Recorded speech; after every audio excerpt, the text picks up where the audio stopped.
Most men don't wake up one day and think, I'm broken. They just wake up tired, carrying more than they can name, living inside expectations they never agreed to. Strong, reliable, capable, and quietly worn down. This project was built for that man. Not to fix him, not to motivate him, but to finally tell the truth about what he's carrying. This is take my advice, I'm not using it. And it isn't a manual. It's a conversation most men never got. This project is about modern masculinity, not the loud kind, not the performative kind, and not the version built on silence and endurance alone. It is about the space between who men were taught to be and who they re-becoming. Inside this work, we talk about the things men were trained to survive, but never taught how to process. The unspoken weight, the silence we inherit, the armor that protected us and isolated us.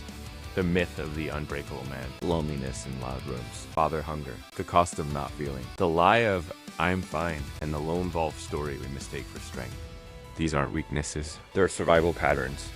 And survival patterns have expiration dates. Instead of pretending there's one right way to be a man, this project introduces a council, mentors, different voices, different energies, different truths, the stoic, the warrior, the therapeutic mentor, the practical mentor, the faith mentor, the comedic mentor, the modern mentor, the sage, the rebel, the artist, the sovereign. Each one speaks to a different part of the man reading, not above him, not at him, but beside him. And just as important, we meet the shadow voices too. The cynic, the lone wolf, the macho mask, the martyr, not villains, but familiar inner scripts. The voices that once kept men safe, and now quietly keep them stuck. This project doesn't try to silence those voices. It teaches men how to recognize them and choose differently. This isn't self-help, and it isn't hustle culture with better branding. There are no 10 steps to become a high-value man. No dominance frameworks. No pretending emotional depth replaces discipline. This work holds both strength and softness, discipline and honesty, responsibility and healing, structure and humanity. It talks about identity, mental health,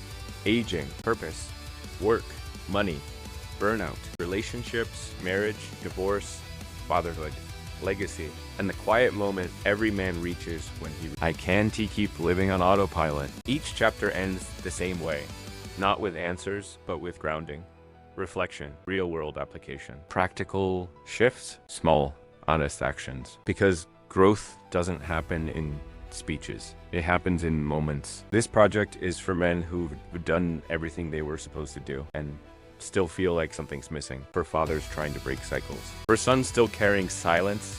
For partners who want to love better. For men rebuilding after collapse. For men who are tired of pretending they're fine. Not broken, not weak. Just ready. Ready to stop surviving. Ready to stop performing. Ready to stop doing it alone. This isn't about becoming more. It's about becoming true. The man beneath the armor. The man beneath the silence. The man who's allowed to grow without abandoning his strength. This is take my advice. I'm not using it. A counsel for the modern man. A mirror. A conversation. And an invitation. The next chapter is yours to write. Thanks for watching.